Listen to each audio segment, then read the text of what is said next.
பிதாவே, இந்த மாலை நேரத்திலையும் வசனத்தின் வெளிச்சத்தில் எங்களை காண்பி. இயேசுவின் நாமத்தில் பிதாவே, ஆமென். வேதத்தில் மட்டும் கிடைக்கிற ஆசீர்வாதங்கள், அதை தான் நம்ம கடந்த வாரம் நம்ம ஆரம்பித்தோம். நமக்கு இருக்க வேண்டிய தாகம் என்ன, அதிலிருந்து நம்ம இங்கே ட்ராவல் ஆகி வந்திருக்கிறோம். ஏன்னா தாகம் உள்ளவன் மேல் தான் தண்ணீரையும், வறண்ட நிலத்தில் தான். இப்போது நமக்கு இருக்க வேண்டிய தாகம் என்ன அப்படின்னு போன வாரம் நம்ம ஈவினிங்கில் தியானித்து, இருக்க வேண்டிய தாகம் என்ன? முதல் தாகம் என்ன? ஒன்று, தேவன் மேலே நமக்கு ஒரு தாகம் இருக்கணும். அடுத்து தேவனுடைய வசனத்தின் மேலே, அதாவது வேதத்தின் மேலே நமக்கு சொல்கிறார், உங்களுடைய கட்டளைகள் மேல் நான் வாஞ்சையாக இருக்கிறேன். அப்போ வேத வசனத்தின் மேலே நமக்கு என்ன இருக்கணும்? தேவன் மேலே மட்டும் இருந்தால் போதாது, அவருடைய வசனத்தின் மேலே. அவர் மேலே தாகம் உள்ளவர்களுக்கு கட்டாயம் அவர் வசனத்தின் மேலே என்ன இருக்கும்? தாகம் இருக்கும். என்னை நேசிக்கிற என்னுடைய தகப்பன் எனக்கு ஒரு கடிதம் எழுதினார்னா, அந்த கடிதத்தை நான் எப்படி வாசிப்பேன்? ஒரு நாள் நான் சின்ன பிள்ளையாக இருக்கிறேன். அவங்க அப்பா ஊர்லேருந்து நான் அந்த ஸ்ட்ரீட் லைட்டில் நான் படிச்சுட்ருக்கிறேன். ஸ்ட்ரீட் லைட்டில் வெளியில் வச்சு ஒரு மொட்டை மாடி, அந்த மொட்டை மாடி அரையும் குறையமாக கட்டி கிடக்குது. அந்த மொட்டை மாடியில் ஏறினா லைட்டுக்கு பக்கத்தில் போன மாதிரி ஆயிடும். அதனால் அங்கே உட்காந்து நான் படிச்சுட்ருக்கிறேன். அப்போது ஃபஸ்ட்டு நீங்கள் படிச்சிங்களான்னு கேட்குறீங்களோ? சரி, உங்கள் பார்வை அப்படி தான் இருக்குது. அப்போது அவங்க வீட்டில் லைட் இல்லை. அவங்க வெளிநாட்டிலேருந்து அவங்க அப்பா ஒரு லெட்ரு போட்டிருக்காரு. கரண்ட் இல்லைன்னு உடனே நீங்கள் பார்க்கணுமாங்க அந்த கடிதத்தை. இந்தாருங்க, செஞ்சு கண்டா தான் புரியும்.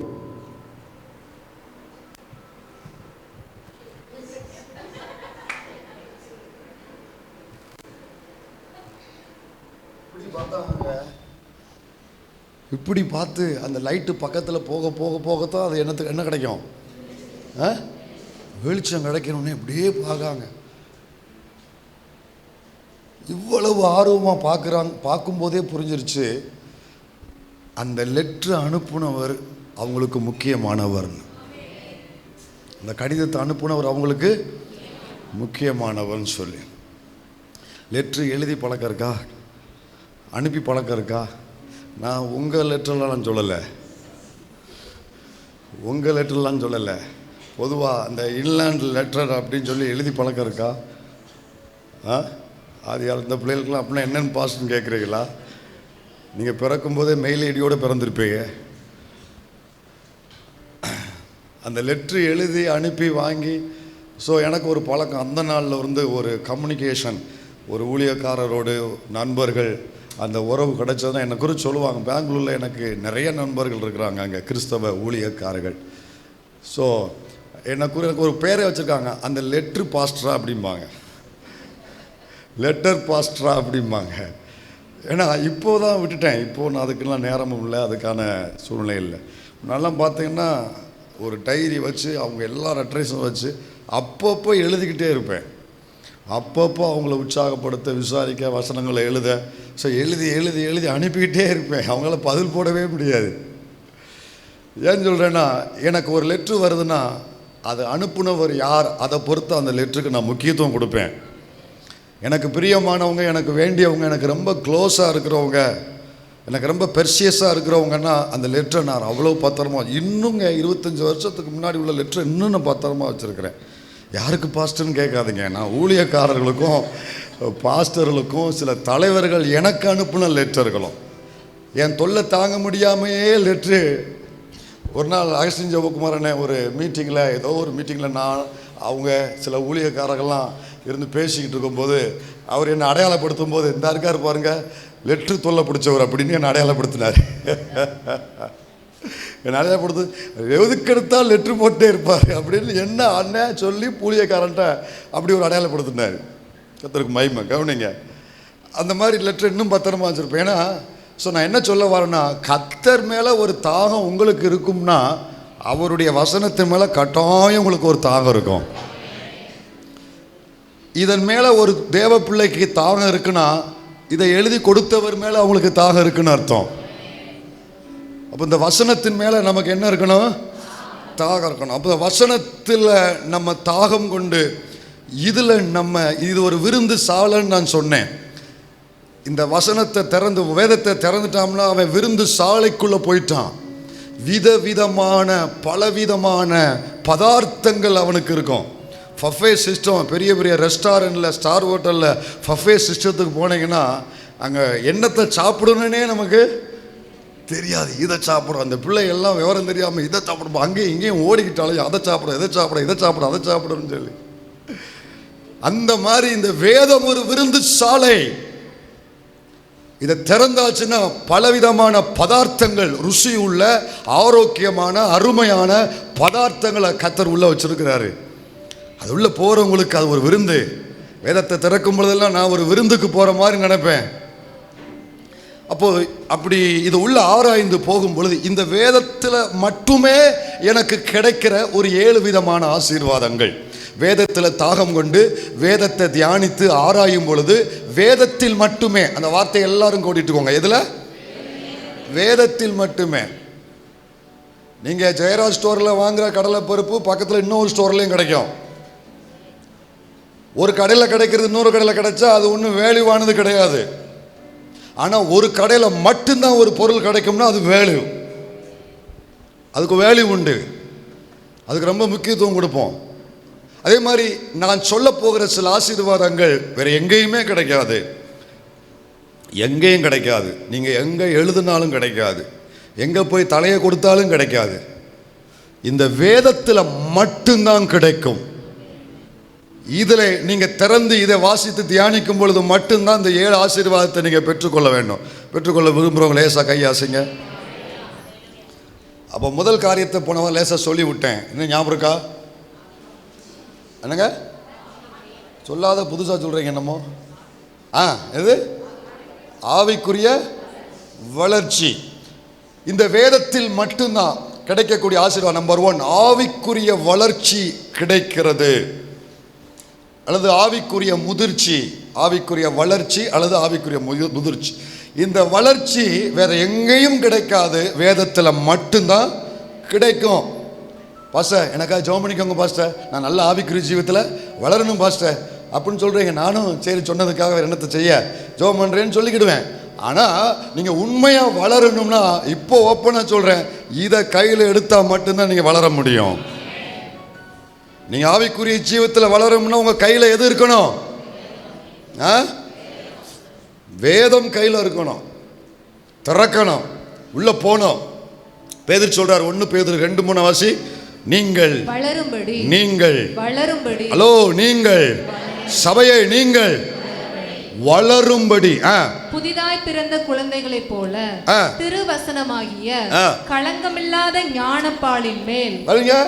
ஒரு குழந்தை புதுசா பிறந்த ஒரு 3 மாச குழந்தை அவர் சொல்றாரு, அப்படித்தான் ஓமையா சொல்றாரு.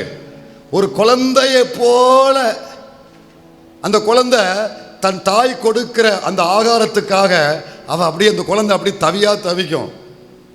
பசி எடுத்துருச்சுன்னா அழ ஆரம்பிச்சிடும். பிள்ளை அழுதுன்னா எதுக்கு அழுது?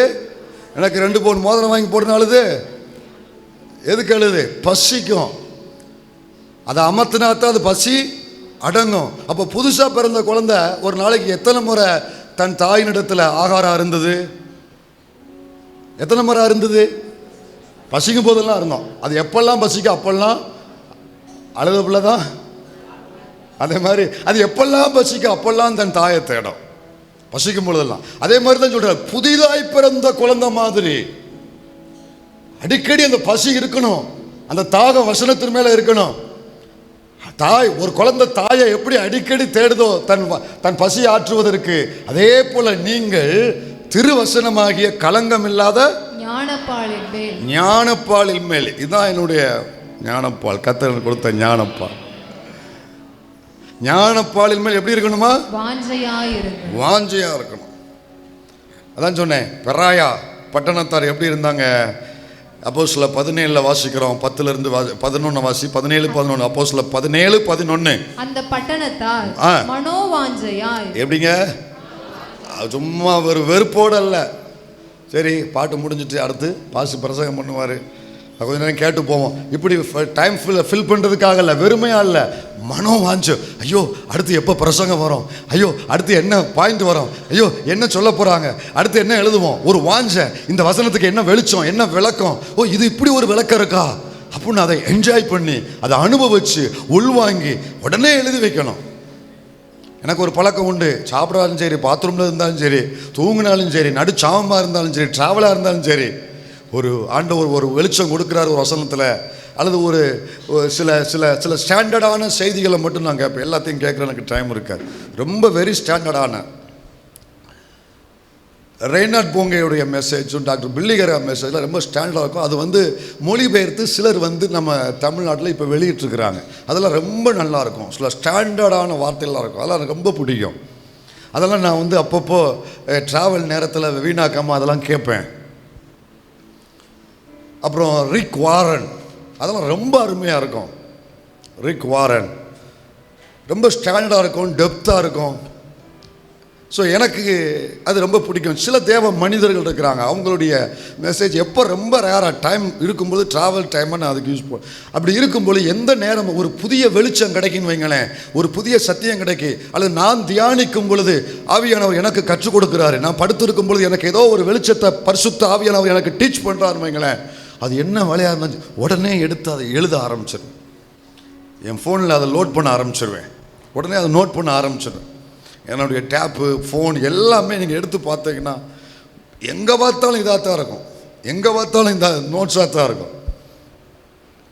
உடனே எழுதி, ஏன்னா மறந்துடும், அடுத்து கொஞ்சம் நேரத்தில் உடனே எழுத ஆரம்பிச்சிடணும்.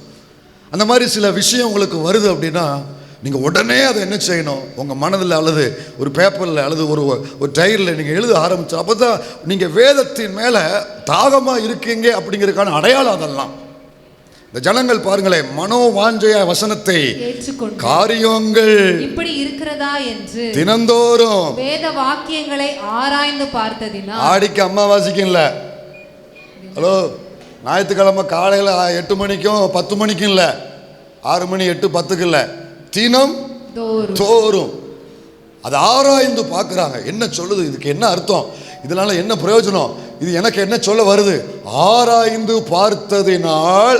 தெசலோனிக்கேயில் உள்ளவர்களை பார்க்கிலும் நற்குணசாலிகளாய் இருந்தார்கள்.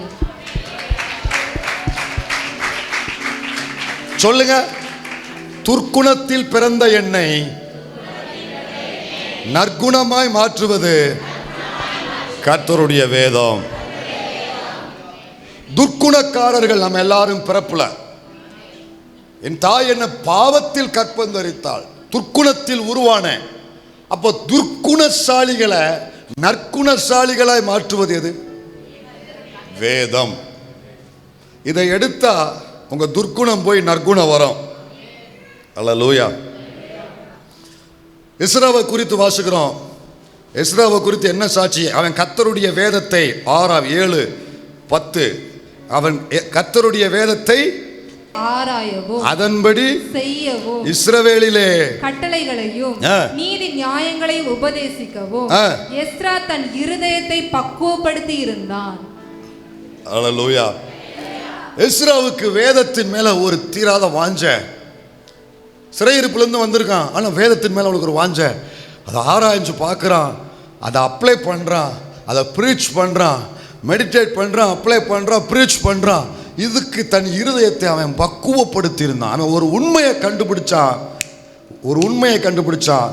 நான் குவாலிட்டியாக மாறணும்னானோ என்ன கர்த்தர் யூஸ் பண்ணணும்னா ஒரே வழிதான், இந்த வேதத்தில் நேரத்தை செலவிட்டா மட்டும்தான். நீ டிவி முன்னாலேயோ, நெட்டு முன்னாலேயோ, யூடியூப் முன்னாலேயோ, கண்ட ஆட்கள் சொல்றதை கேட்கறதுனாலையோ நீ குவாலிட்டியாக மாற முடியாது. அந்த டிவி இந்த டிவி குவாலிட்டியாக மாற முடியாதுமா. நீ தரமுள்ளவளாய் மாறணும்னா, நீ மற்றவர்களுக்கு பயன்படணும்னா இந்த வேதத்தில் உன் நேரத்தை செலவிட வேண்டும். நீ யாரோடு அதிக நேரம் செலவிடுகிறாயோ அவர்கள் குணம் உனக்குள் வர ஆரம்பிக்கும். அவர்களுடைய பேச்சு, ஸ்லாங்கு, அவங்க ஸ்டைலு உனக்குள்ள வர ஆரம்பிக்கும். உன் நண்பன் யார் என்று சொல், நீ யார் என்று நான் சொல்றேன். நீங்க எதோடு நேரம் செலவழிக்கிறீங்களோ அந்த குணம் உங்களுக்குள்ள வர ஆரம்பிக்கும். ஒரு நபரோடு ரொம்ப நேரம் செலவழித்து பாருங்க, அவனை மாதிரி அவளை மாதிரியே பேசுவீங்க, அந்த இமிட்டேட் பண்ணுவீங்க, அது வந்துடும் ஆட்டோமேட்டிக்காக எல்லாருக்குமே. அதே மாதிரி தான் இந்த வேதத்தோடு ஒருவன் நேரம் செலவழித்தால் இந்த வேதம் அவனை பியூரிஃபிகேஷன் பண்ணிக்கொண்டே இருக்கும். அல்லேலூயா. நீங்கள் அவன் 3 காரியம் சொல்கிறான்.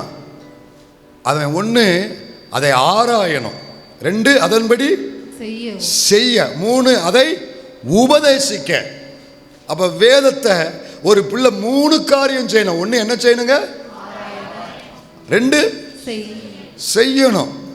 செய்யாமல் நம்ம யாருக்கும் சொல்ல கூடாது, முடியாது, அது வேலை செய்யாது. செய்து விட்டு தான் அதுக்கப்புறம் என்ன செய்யணும், அது மற்றவங்களுக்கு ஜெபம் பண்ணு அப்படின்னா நான் ஜெபம் பண்ணணும், வேதத்தை தியானின்னா நான் அதை தியானிச்சிருக்கணும். இவ்வளோ பேர் உட்காந்து கேட்டு எழுதுறீங்கன்னா நான் இதை செய்யாமல் வந்து பேசினோம்னா உங்களுக்குள்ள அது கெரிய செய்யாது. அப்போ அதுக்கு அவன் இருதயத்தை என்ன செய்ய பக்குவப்படுத்தியிருந்தான். இவன் வேதத்துக்கு இவ்வளோ முக்கியம் கொடுத்ததுனால தான், வேதத்தின் மேல் அவனுக்கு ஒரு தாக இருந்ததுனால தான், ஒன்று சொல்லட்டுமா, ஆண்டவர் ஒரு ஆளை தேடிக்கிட்டு இருந்தார்.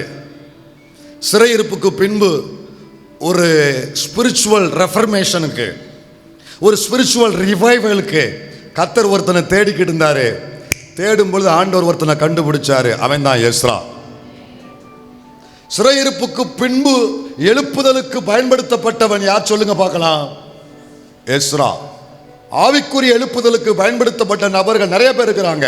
எஸ்ரா, நெகேமியா, செருபாபேல், இவங்கெல்லாம் சிறையிருப்புக்கு பின்பு ஆவிக்குரிய எழுப்புதலுக்கு பயன்படுத்தப்பட்டவர்கள். ஆண்டவர் தேடி பார்க்கும் பொழுது யாரை தெரிந்து கொள்றாருன்னா, பாரமுள்ளவர்கள், தாகமுள்ளவர்கள், வேதத்தின் மேல தீராத தனியாத தாகமுள்ளவர்கள். எஸ்ரா வேதத்தை நியாயப்பிரமாணத்தை வாசிக்கிட்டே இருக்கிறான், அதன் மேல ஒரு ஆர்வம் தாக இருக்குது. கர்த்தர் கண்டுபிடிச்சாரு, இவன் தான் நான் தேடுகிற மனிதன். பயன்படுத்தினார் தெரியுமா உங்களுக்கு? சிறையிருப்புக்கு முன்பு கர்த்தர் அவனை பயன்படுத்தினார், ஜனங்களுக்கு பயன்படுத்தினார். ஏன்னா இவங்கெல்லாம் வேதத்தை கனப்படுத்துறவங்க. அந்த நாட்களில் நீங்கள் வாசிப்பீங்க, வேதத்தை வாசிக்கும் பொழுது கவனிங்க, அவங்க வெறுமனையாக வாசிட்டு போகிறவங்கள வாசிப்பாங்க, அதை நேசிப்பாங்க, அதை கனப்படுத்துவாங்க. போன வாரம் சொன்னேன், பைபிளை கனப்படுத்தணும். இதுக்குள்ள ஒரு உயிர் ஜீவன் இருக்குங்க. உங்களுக்கு முன்னால் இயேசு கிறிஸ்து, ஆண்டவர் இயேசு உட்கார்ந்துருந்தாருன்னா நீங்கள் எப்படி இருப்பீங்க? இப்படியா இருப்பையா? இப்போ நீட்டிக்கோங்க, உங்களை நான் ஒன்றும் சொல்லலை, நான் தான் இருக்கேன். இப்போ சில ஆட்களை பைபிள் இப்படி வச்சுக்கிட்டு எனக்கு கீழே உட்கார முடியாது, அதுக்கு நேராக நீட்டிக்கிட்டு செல்போன் ஓட்டிக்கிட்டு இருக்குது. என் கையில் ஒரு துப்பாக்கி இருந்தேன்னு வைங்களேன், இயேசு கிறிஸ்து ஆதியிலே வார்த்தை இருந்தது, அந்த வார்த்தை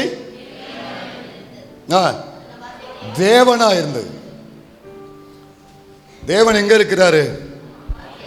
இயேசு உங்க முன்னால உட்கார்ந்துருந்தா நீங்க எப்படி இருப்பீங்க? அந்த மாதிரி நீங்க என்ன செய்யணும்? கீழே வைக்காதீங்க. ஒரு கட்சிப்பை விரிச்சு அல்லது பேக்கு மேல வைங்க, அல்லது மடியில் வைங்க, கனப்படுத்துங்க, கால்படாம வைங்க. பிள்ளைகள் வச்சிருக்கிறவங்க ரொம்ப ஞானமா விழிப்பா இருங்க. இதெல்லாம் சொல்லிக் கொடுக்க வேண்டிய என் கடமை. ஒரு அஞ்ஞானி ஒரு கதை புஸ்தகம், அதாவது அந்த ஒண்ணுமில்லாத கதையெல்லாம் கொண்டு வந்து கட்டிருக்கான், அதுக்கு அவன் எவ்வளவு முக்கியத்துவம் கொடுக்குறான். இது என் வாழ்வை மாற்றிய வேத புஸ்தகம், இந்த தேசத்துக்கு நல் வாழ்வு கொடுத்த புஸ்தகம், இருள் இருந்த தேசத்தை வெளிச்சத்துக்கு கொண்டு வந்த புஸ்தகம், ஜீவனுள்ள புஸ்தகம். இது கனப்படுத்தி காமிங்க, ஆண்டவர் உங்களை கனப்படுத்துவார். அப்படியே நான் பார்ப்பேன், சில நேரத்தில் எனக்கு ஆவியில் அவ்வளவு கோபம் வரும். பிள்ளைகளை தாறுமாறா விளையாட விட்டு பைபிளை மிதிச்சு அங்கிட்டு தள்ளி, உணர்வு கட்ட ஆட்கள், அதெல்லாம் உணர்வு கட்ட ஆட்கள், அந்த வேதத்தை குறித்த ஒரு தெளிவில்லாத ஆட்கள். எத்தனை முறை பைபிள் சபையில் நான் சொல்லியிருக்கேன் இந்த காரியங்களை.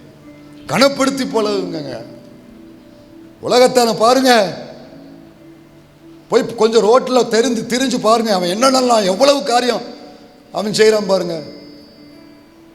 பல கிலோமீட்டருக்கு செருப்பு இல்லாமல் நடக்கிறான், எவ்வளோ அவன் சாக்ரிஃபை பண்ணுறான்.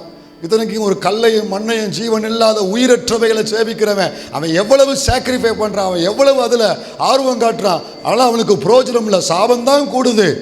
ஆனால் உங்களை என்னையும் பாவத்திலையும் சாபத்திலையும் தலைமுறை கட்டுகளிலிருந்து விடுவித்த இந்த நித்திய ஜீவ புஸ்தகம் நம்ம எவ்வளவு கனப்படுத்தணும் இதை. அல்லேலூயா. அதன் மேல உங்களுக்கு ஒரு கனம், உங்களுக்கு அதாவது என்னை கனப்படுத்துகிற நான் கனப்படுத்து ஆண்டவர். இதெல்லாம் எப்படி இதெல்லாம் கர்த்தர் கவனிக்கிறாரு. என் அனுபவத்தில் சொல்றேன், கர்த்தர் இதெல்லாம் கவனிக்கிறார். உங்க இருதயம் எந்த அளவுக்கு இந்த வேதத்தை கனப்படுத்துதுங்கிற கர்த்தர் கவனிக்கிறாரு. தெரியாம இதுக்கு முன்னால ஏதாவது இதுல தவறு பண்ணா போட்டோம், இனி அதுல ரொம்ப கவனமா இருங்க. புரியுதா உங்களுக்கு? அதை வாசிக்கும் பொழுது, நெகேமியா வாசிக்கும் பொழுது ஜனங்கள்லாம் என்ன பண்ணாங்க? இருங்க இப்ப சொல்லுங்க. நெகேமியா வாசிக்கும் பொழுது ஜனங்கள்லாம் என்ன பண்ணாங்க? தெரிஞ்சவங்க சொல்லுங்க. வாசிமா, நெகேமியா 8ஆம் அதிகாரம் 2ஆம் வசனத்தை வாசி. 2ஆம் வசனம் வாசி. அப்படியே நெகேமியா 8:2. அப்படியே 7ஆம் மாதம் முதல் தேதியில் ஆசாரியனாகிய எஸ்ரா நியாயப்பிரமாணத்தை புருஷரும் ஸ்திரீகளும் கேட்டு அறியத்தக்க அனைவருமாகிய சபைக்கு முன்பாக கொண்டு வந்து. இப்ப 5ஆம் வசனத்துக்கு வா. எஸ்ரா சகல ஜனங்களுக்கும் உயர நின்று பலிபீடத்தில் மேடையில நின்று கொண்டு சகல ஜனங்களும் காண புஸ்தகத்தை திறந்தான். அதாவது வேத புஸ்தகம், நியாயப்பிரமாண புஸ்தகத்தை திறந்தான். அவன் அதை திறந்த போது ஜனங்கள் எல்லாரும் எழுந்து நின்றார்கள். அவன் சொன்னானா எழும்பி நின்னுங்கன்னு சொன்னானா? எவ்வளவு அவங்களுக்கு அந்த வேதத்தின் மேல ஒரு கனம் வச்சிருக்காங்க தெரியுமா? இன்னைக்கு சொல்லியுமே எழும்ப மாட்டேக்காக நம்ம ஆளுக்க. வேதத்தை வாசி. நான் சொல்றேன், உங்கள்கிட்ட அன்பா சொல்றேன், யாவியை அடக்கி கொண்டு நான் சொல்றேன். பலவீனம் உள்ளவர்களை நான் ஒண்ணுமே சொல்லலை, வயதானவர்களை நான் ஒண்ணுமே சொல்லலை. மற்ற கேஸுக்கு நான் வரேன், மற்ற ஆட்களுக்கு வரேன். வேதத்தை வாசிக்கும் பொழுது, ஆலய கூடுகையில் ஆராதனை நேரத்தில் வேத பகுதியை, வேதத்தை வாசிக்கும் பொழுது, வசனங்களை வாசிக்கும் பொழுது சொல்லாமலேயே சபை எழுப்பி நிற்கணும். அக்கனான்னு உட்காந்துக்கிட கூடாது. பலவீனம் இருக்கிறவங்களை நான் ஒன்றும் சொல்லலை, வயதானவங்களை நான் ஒன்றும் சொல்லலை. ஆனால் மற்ற ஜனங்கள் சொல்கிறேன், சோம்பேறித்தனத்தினால் அப்படி இருக்கக்கூடாதுங்க.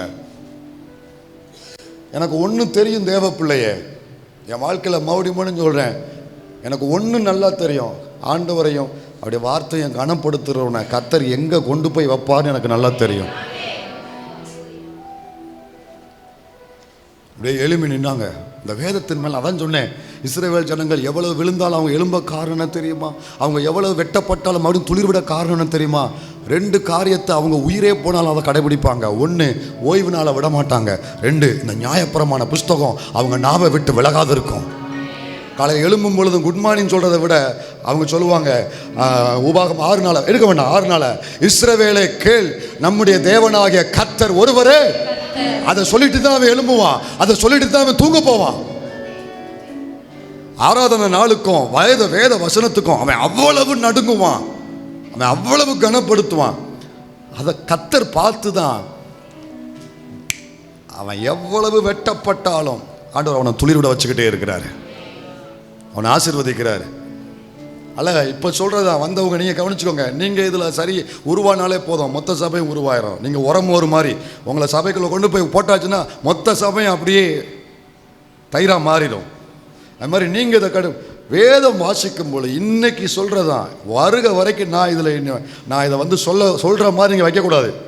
வேதம் வாசிக்கும் பொழுது அப்படியே எழும்பி நின்று கையில் வச்சு பக்தி அந்த பயபக்தியோடு நடுக்கத்தோடு தேவன் மேலே அன்பில் ஆண்டவர் பார்க்குறாரு. அல்லேலூயா. ஸோ இதில் நீங்கள் நேரம் ஸ்பெண்ட் பண்ண உங்களுக்குள்ள சேஞ்சஸ் உண்டாகிக்கிட்டே இருக்கும், உங்களுக்குள்ள மாற்றங்கள் உண்டாகிக்கிட்டே இருக்கும். வளர்ச்சி, ஆவிக்குரிய வளர்ச்சியை பற்றி பேசுகிறேன். அந்த வளர்ச்சி வேணும்னா வேதத்துக்குள்ளே போகணுன்னு சொல்கிறேன். ஒரு ஊழியக்காரனுக்கு சந்தோஷம் என்ன தெரியுமா?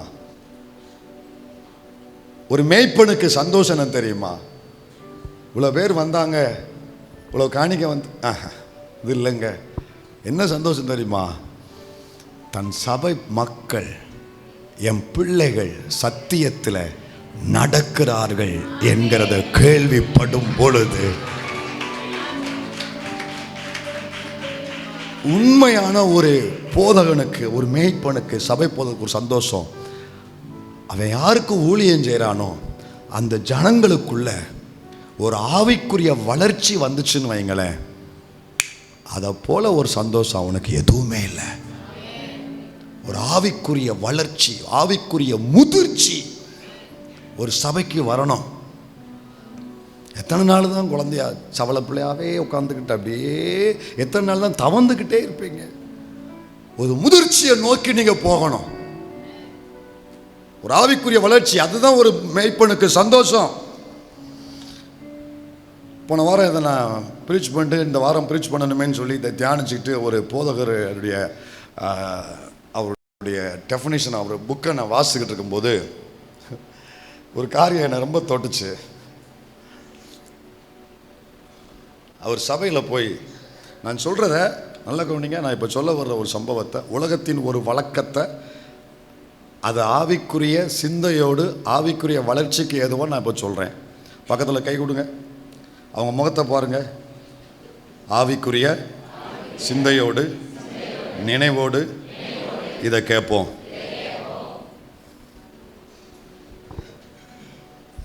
இதை நீங்கள் வேறு விதமாக தவறாக எதுவும் யோசிக்கக்கூடாது. ஆவிக்குரிய சிந்தையோடு இதை பார்க்கணும்.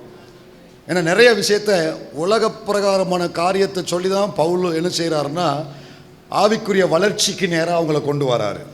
அதை இணைச்சி பேசுகிறார். துன்மார்க்கத்துக்கு ஏதுவான மதுவான அது உலகப்புறம். ஆனால் அதை சொல்லிட்டு அப்படி இராமல் நீங்கள் ஆவியினால நிறைந்து, அது மாதிரி தான்.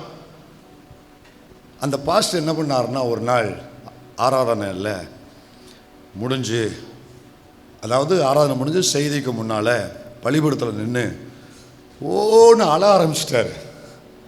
ரொம்ப நேரம் அழ ஆரம்பிச்சிட்டாரு. எல்லாரும் முன்னால், ஆராதனைக்கு முன்னால், செய்தி கொடுக்கறதுக்கு முன்னால், எல்லாருக்கும் முன்னால் ஓன்னு ஆராதனை முடிஞ்சிருக்கு. ஒரு செய்தி கொடுக்குற நேரம் வந்திருக்கு. மேலே ஏறி நின்றுருக்காரு. தேம்பி தேம்பி தேம்பி அழுகிறாரு. எல்லாரும் என்னாச்சு பாஸ்டருக்கு? திரும்பி பார்த்தா பாஸ்டம்மா நல்லா தான் உட்காந்துருக்கு. எல்லாம் யாருக்கு எந்த பிரச்சனை, யாருக்கு எந்த நல்லா என்ன பிரச்சனைனே தெரில, எதுக்கு எப்படி அழுகிறான்னு புரியலை. அதுக்கப்புறம் என்ன பாஸ்டர், எது உடம்பு சரியில்லையா, என்ன பிரச்சனை, எது வேறு ஏதாவது சபையில் பிரச்சனையா அப்படின்னு அவர் சொன்னார். என் சபை வயசுக்கு வரலை அப்படின்னாரு. என் சபை வயசுக்கு வரலை. ஓப்பனா சொல்கிறேன், என் சபை இன்னும் ஏஜ் அட்டன் பண்ணலை. இத்தனை வருஷம் ஊழியம் செய்கிறேன், எவ்வளவோ போதிக்கிறேன், எவ்வளவோ கரையம் செலுத்துறேன், ஜெபம் பண்ணுறேன், ஆனாலும் என் சபை இன்னும் வயசுக்கு வரலை. ஒரு கொஞ்ச நேரம் ஆரம்பத்தில் ஜனங்களுக்கு புரியலை.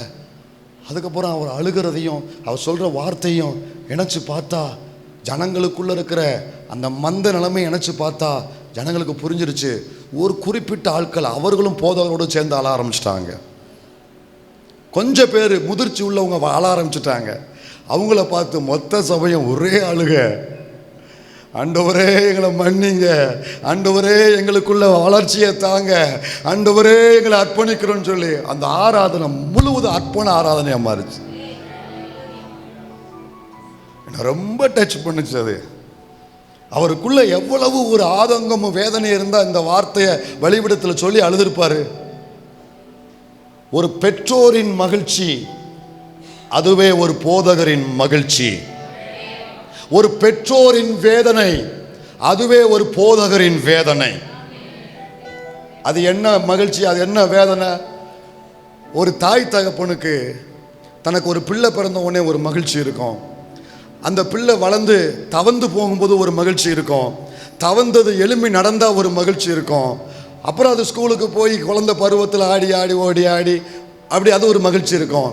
அப்புறம் ஒரு 10 வயசு 15 வயசு ஆயிட்டு பொம்பளை பிள்ளை இருந்தாங்கன்னா அது 15 வயசு ஆன உடனே தாய் தகப்பன் எதிர்பார்த்துக்கிட்டே இருப்பாங்க, என் பிள்ளை அடுத்த கட்டத்தை எப்போ வருவா, அடுத்த பருவத்துக்கு எப்போ முதிர்ச்சி அடைவா, இந்த குழந்தை பிராயத்திலிருந்து அடுத்த வாலிப பிராயத்துக்கு அவ எப்போ வருவா அப்படிங்கிற ஒரு எதிர்பார்ப்பு ஒரு தாய் தகப்பனுக்கு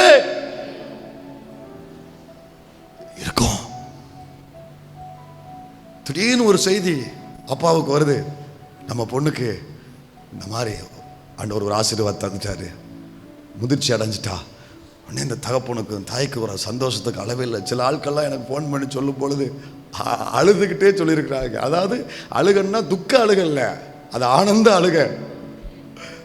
பாஸ்டர் என்ன சிஸ்டர், நான் பதறி போய் எங்க பொண்ணு பெரிய பொண்ணு ஆகிட்ட மாட்டாங்க.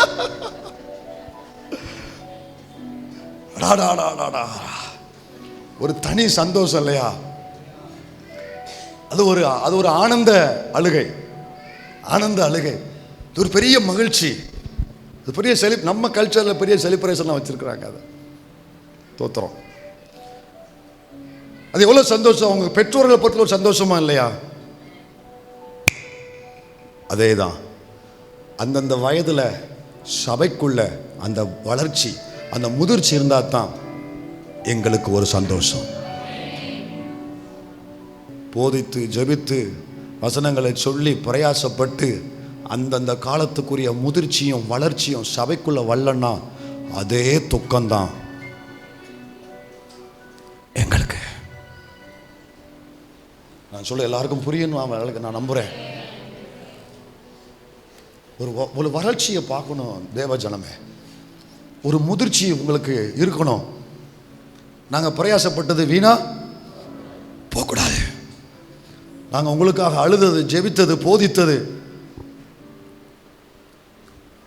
நான் அடிக்கடி சொல்லுவேன், உயிர் ஒன்று தான் போகல ஞாயிற்றுக்கிழமை கீழே இறங்கும் பொழுது. ஆனாலும் உங்களுக்கு ஏன் எல்லாரும் கேட்பாங்க, ஈவினிங் சர்வீஸ் 3 ஆராதனை வச்சுட்டு சாயங்காலமும் வச்சுருக்கீங்களாம்பாங்க. போய் ரெஸ்ட் எடுக்க எனக்கு தெரியாமையா? போன வாரம் வந்தார், போன வாரமா அதுக்கு முந்தின வாரம் ஏதோ ஒரு போதர் இருந்தாங்களா இப்போ சமீபத்தில், அவங்களும் கேட்டாங்க, சாயங்காலமும் வச்சுருப்பீங்களா காலையிலையும்? அப்போ யார் பிரசவம்? நீங்கள் தானா? இல்லை, காலையில் 3 நீங்கள் தானா, சாயங்காலமும் நீங்கள் தானா? சிட்டிகளில் கூட நிறைய சர்ச்சஸில் ஈவினிங் சர்வீஸு எனக்கு தெரிஞ்ச சில போதகெல்லாம் சொல்லுவாங்க, ஈவினிங்லாம் வரமாட்டாங்க.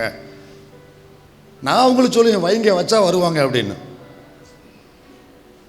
ரெஸ்ட் எடுக்க தெரியாமல் இப்போ நான் வைக்கலைன்னா என் மேலே யாரும் கேஸ் போட போகிறீங்களா? வக்கீல் நோட்டீஸ் அனுப்ப போகிறீங்களா?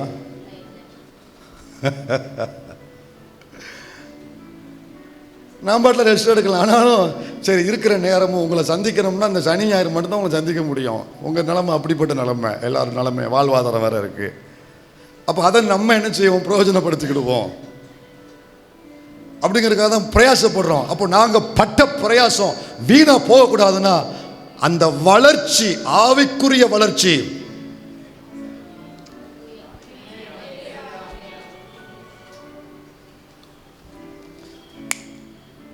பவுல் சொல்றாரு, நான் உங்களை கற்புள்ள கன்னியாக கிறிஸ்து என்னும் ஒரே புருஷனுக்கு 2 கொரிந்தியர் 1:11 2 கொரிந்தியர் 11:2 நான் உங்களை கற்புள்ள கன்னிகையாக கிறிஸ்து என்னும் ஒரே புருஷனுக்கு ஒப்பு கொடுக்க நியமித்தபடியால் உங்களுக்காக தேவ வைராக்கியமான வைராக்கியம் கொண்டு. அப்படியே கையை உயர்த்தி ஒரு ஆமென் சொல்லுங்க எல்லாரும். கற்புள்ள கன்னி. இப்போ நம்ம எல்லாரையும் நம்மளை தேடி ஒரு மணவாளன் வரப்போறாரு. நமக்கு ஒரு வெட்டிங் டே இருக்கு, மத்திய ஆகாயத்தில் வெட்டிங் டே இருக்கு. இப்போ கவனிங்க, என்ன ஒரு நிமிஷம் கவனிங்க. எந்த பிள்ளைய கல்யாணம் செஞ்சு கொடுப்போம், திருமணம் செஞ்சு கொடுப்போம்? எந்த பிள்ளைய திருமணத்துக்கு ஆயத்தப்படுத்தி நம்ம செய்து கொடுப்போம்? 18 வயசா? நான் வயசை கேட்கல, சரி இருக்கட்டும், அது ஒரு நல்ல பாயிண்ட் தான். அடுத்து மெச்சூர்டான பிள்ளைங்க, புரியுதா? மெச்சூர்டான பிள்ளைங்க தான் திருமணத்துக்கு தகுதியானவங்க, ஆயத்தமானவங்க. அவங்களத்தான் திருமணத்துக்கு நம்ம என்ன செய்வோம், நியமிப்போம். அவங்க தான் கல்யாணம் முடிச்சு கொடுக்க முடியும், அவங்கள தான் திருமணம் செய்து கொடுக்க முடியும். கவுனி தேவ பிள்ளையே, சபை முதிர்ச்சியானால் மட்டும்தான் மணவாளனோடு கூட நம்மளும் அந்த நித்திய விவாகத்துக்கு உட்பட முடியும். நித்திய விவாகத்தில் மணவாளன் கிறிஸ்துவோடு நம்ம மணவாட்டியாகிய சபைகளை இணைந்து அவரோடு கைப்பிடிக்க வேண்டுமானால் மெச்சூர்டு வேணும், எனக்கு முதிர்ச்சி வேணும். முதிர்ச்சி இல்லைன்னா அன்குவாலிட், என் வாழ்க்கை அன்ஃபிட்டாக மாறிடுவேன். முதிர்ச்சி இல்லைன்னா பண்ண முடியாது. நமக்கு தெரிஞ்சதான உலக வழக்கம். புரியுதா புரியலையா? மணவாளன் வரப்போறாரு. ஒரு விருந்து ஆயத்தமா இருக்கு. மத்திய ஆகாயத்தில் மணவாளன் வரப்போறாரு. நம்ம போகணும்னா எனக்கு என்ன தேவை தெரியுமா? மெச்சூர், ஆவிக்குரிய முதிர்ச்சி வந்தா தான் நான் மணவாளன் கைப்பிடிக்க முடியும், மணமேடை ஏற முடியும். அதான் பவுல் சொல்றாரு, கிறிஸ்து என்ன ஒரே புருஷனுக்கு. ஒன்று சொல்லட்டுமா உங்களுக்கு? சபைக்குள்ள முதிர்ச்சி வந்துருச்சுன்னு வைங்களேன், எங்களுக்கு ஊழியம் ரொம்ப ஈஸியா இருக்கும். ஆராதனை நடத்துறது ஈஸியா இருக்கும், பிரசங்கம் பண்றது ஈஸியா இருக்கும், பாடுங்கன்னு சொல்ல வேண்டாம், ஜெபிங்கன்னு சொல்ல வேண்டாம், கை தட்டுங்கன்னு வேண்டாம். ஒரே குவாலிஃபிகேஷன், மெச்சூர், முதிர்ச்சி. அப்பதான் மேரேஜுக்கு நான் ஃபிட்டு, இல்லைன்னா அன்ஃபிட்.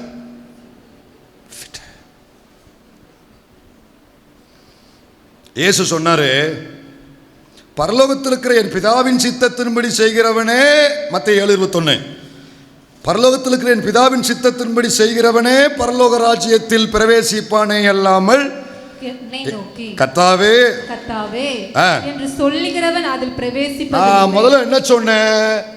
நான் மெச்சூர்ட் ஆனதான் மேரேஜுக்கு நான் ஃபிட்டா இருக்கேன். அப்போ மணவாளன் கையை நான் பிடிக்கணும்னா நான் முதிர்ச்சி அடையணும். இப்போ நான் என்ன சொல்ல வரேன்? ஒருத்தன் பரலோகத்துக்குள்ள போகணும்னா நம்ம பருவம் ஒன்று, ரட்சிக்கப்படும் பொழுது கிறிஸ்துவுக்குள் புது குழந்தை, new born baby in Christ.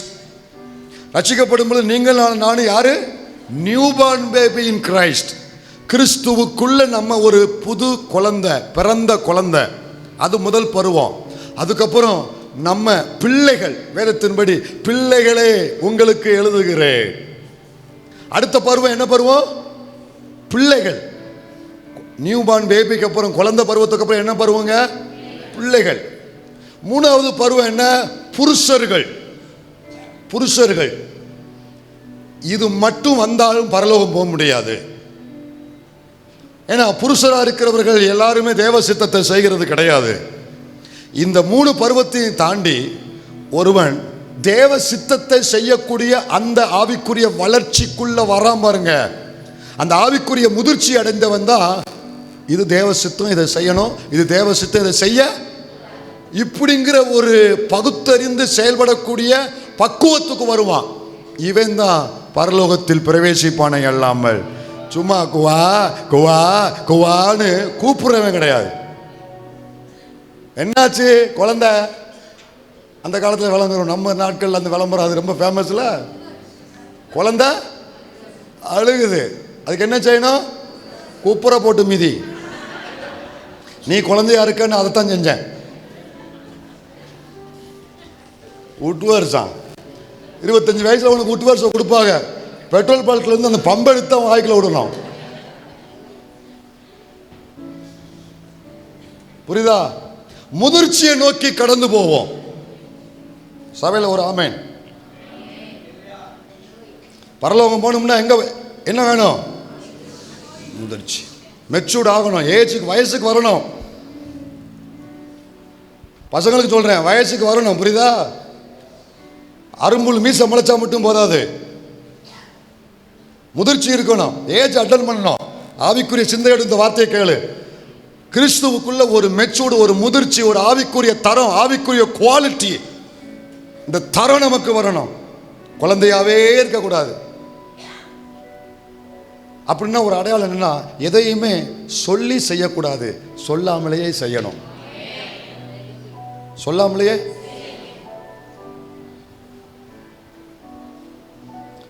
கவனிங்க, முன்னால யார் ஆராதனை நடத்தினாலும் சரி, யார் பாட்டு நடத்தினாலும் சரி, யார் பிரசங்கம் பண்ணாலும் சரி, யார் நடத்தினாலும் எல்லாரும் தேவனை பாடுறோம். யார் ஜெபிச்சாலும் எல்லாரும் தேவன்கிட்ட ஜெபிக்கிறோம். யார் பிரசங்கம் பண்ணாலும் எல்லாரும் கர்த்தருடைய வார்த்தையை பிரசங்கம். அப்போது நீங்கள் என்ன செய்யணும்னா, பாட்டு பாடுங்க, கை தட்டுங்க, ஜெபம் பண்ணுங்க உங்களுக்கு சொல்கிற அளவுக்கு வைக்கக்கூடாது. நான் சொல்லுவேன், சபை வளர்ந்துருக்குன்னா போதும் நிறுத்துங்கன்னு சொன்னா தான் அது சபை வளர்ச்சி. உங்களை கஷ்டப்பட்டு நான் நிறுத்த வைக்கணும். நான் சொல்றது புரியுதா உங்களுக்கு? வாயத்தர ஜெபம் பண்ணு. நீ குழந்தைய விட மோசமா இருக்கா. நான் சொன்னேன்ல, குப்புறப்பட்டு தான் ஒன்று செய்யணும். இங்கே யார் நடத்தினா அவங்களுக்கு வந்து லகுவாக இருக்கணும், ஈஸியாக இருக்கணும். ஆடா நடத்துறது கடினமாக இருக்கக்கூடாது, போராடுற மாதிரி வைக்கக்கூடாது. அப்படியே ஜெட்டு மாதிரி பக்கு பக்கு பக்கு பக்கு பக்குன்னு போயிட்டே இருக்கணும். ஒரு பால் சொல்லுவார், அப்படி யாரா நடத்தினா குதிரை வண்டியில் ஏறி டக்கு டக்கு டக்கு டக்குன்னு போயிட்டே இருக்கணும் தம்பி அப்படின்பார். அதனால் அப்படியே கல்லுள்ளிமங்க மாதிரி அப்படியே வாயில் என்னத்தையும் முழுகிட்டு வந்த மாதிரி உட்காரக்கூடாது. அந்த மாதிரி ட்ரையல் லேண்டாக நீங்கள் இருக்கக்கூடாது. ஆராதனையா பாட்டா, இயேசுவை தேடி வந்திருக்கிறேன், எனக்கு ஜீவனை கொடுத்துருக்கிறாரு. ஆஸ்பத்திரிக்கு ஒரு விசிட் போயிட்டு வாங்க, பாட்டு தானாக வரும். ஜிஹெச்சுக்கு ஐசியூ வார்டுக்கு போயிட்டு வாங்க, சோத்திரம் தானாக வரும், ஜெபம் தானாக வரும். சும்மா விசிட் போயிட்டு வாங்க, கைப்பிரதி கொடுக்குறதுக்காக போயிட்டு வாங்க, பாட்டு வரும். அவன் கிடக்கிற கடையை பார்த்தா ஜீவனோடு கர்த்தர் வச்சிருக்கிறாரு, உசுரை கொடுத்துருக்கிறாரு. என் தலையில் உள்ள ஒரு முடியும் கீழே விழாம என்னை காத்து வராரு. வேற எந்த சிந்தையும் இருக்கக்கூடாது. பாடல் அப்படின்னா அப்படியே தேவ பிரசுரத்துக்குள்ள போயிட்டே இருக்கணும். அப்படியே போட்டு உங்களை விரட்டி பாடு. எனக்கு அது பிடிக்கவே பிடிக்காது. கையை உயர்த்துங்க, காலை உயர்த்துங்க, கையை உயர்த்துங்க, இந்த மாதிரி சொல்லக்கூடாது, சொல்ற மாதிரி வைக்கக்கூடாது. அதான் அதான் முதிர்ச்சி. சரி ஆயிடணும். இல்லைன்னா பிறகு தேட்டருக்கு கொண்டு போய், அதாவது ஆப்ரேஷன் தேட்டருக்கு கொண்டு போய் தான் சரி பண்ணணும். பிறகு புரியுதா உங்களுக்கு? ஒரே ஒரு சிந்தை, என் முன்னால என் தேவன் இருக்கிறாரு, அவர் முன்னால நான் இருக்கிறேன். இந்த சிந்தை இருந்தா பாட்டு தானா வரும், ஆராதனை தானா வரும், ஜெபம் தானா வரும், வசனத்தை தானா கேட்பாங்க. நீ என்னவே, நீ எனக்கு என்ன செய்ய போற? நீ நயா பைசாக்கு எனக்கு பிரயோஜனம் கிடையாது. எனக்கு ஜீவன் கொடுத்தவர் அவர் தான். நீ என்னை பார்த்தாலும் சரி பார்க்காட்டாலும் சரி, நான் அவரை பார்க்குறேன்.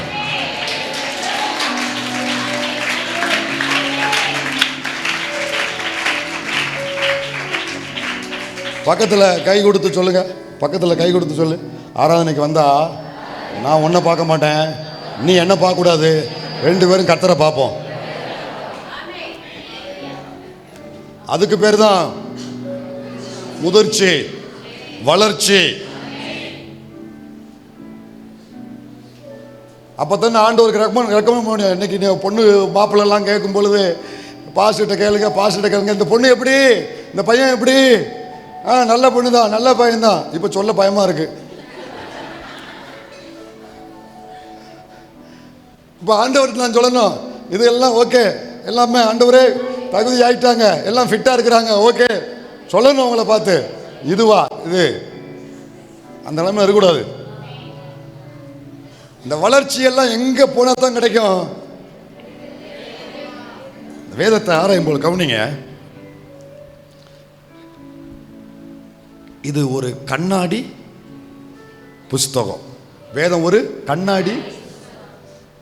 கண்ணாடியை பார்த்தீங்களா? இன்னைக்கு வீட்டுக்காரரை பார்க்குறீங்களோ இல்லையோ, டெய்லி 3-4 நேரம் அதை நீங்கள் விசிட் பண்ணிடுவீங்க. கண்ணாடி இன்னைக்கு பார்த்தீங்களா? பார்த்தியா?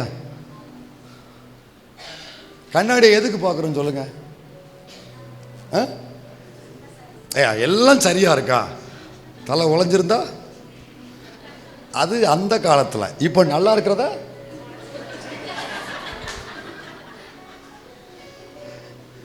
மணிக்கு கணக்கா சீவிட்டு அப்படி உழைச்சி விட்டு வரானுங்க. அவளுக்கு தான் அப்படின்னா இவனுங்க அதுக்கு மேலே இருக்கானுங்க. இப்போ அப்படி உழைச்சி விட்டு வர.